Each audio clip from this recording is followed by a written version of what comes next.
दाऊद इब्राहिमचा साथीदार सलीम डोलाला भारतात आणलं गेलेलं आहे। तुर्कस्तानच्या इस्तंबूलमध्ये अटक झाल्यावर त्याला भारताकडे हस्तांतरित करण्यात आलं।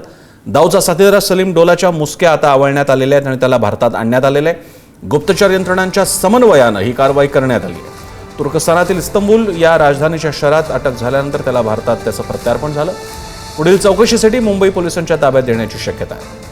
दाऊद इब्राहिमचा हा निकटवर्तीय आहे। सलीम डोलाला सकाळी एका विशेष विमानानं आणण्यात आलं असून सध्या गुप्तचर अधिकाऱ्यांकडून त्याची चौकशी सुरू आहे। दिल्लीहून शिवाजीकडे अधिक माहिती देत आहेत शिवाजी। सर, सलीम डोला जो आहे तो भारताला त्याच्यापेक्षा मुंबईला मोठ्या प्रमाणात हवा होता, कारण अलीकडच्या काळामध्ये महाराष्ट्रामध्ये ज्या पद्धतीने ड्रग्सचं प्रमाण वाढलंय तेही एमडी ड्रग्सचं, या सगळ्या मागे सलीम डोलाचं नाव सातत्यानं समोर येतं। सांगलीमध्ये 243 कोटीचं मध्यंतरी ड्रग्स सापडलं होतं, त्याच्यामध्ये तोच होता।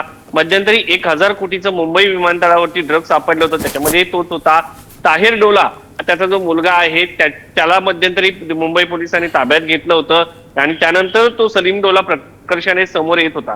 दुसरी बाब म्हणजे असं आहे की जे दाऊदचे सगळे धंदे आहेत ड्रग्सचे, त्याचा तो एक कणा म्हणून पाहिला जात होता। साधारण 5000 कोटींचं नेटवर्क त्याने निर्माण केलेलं आहे।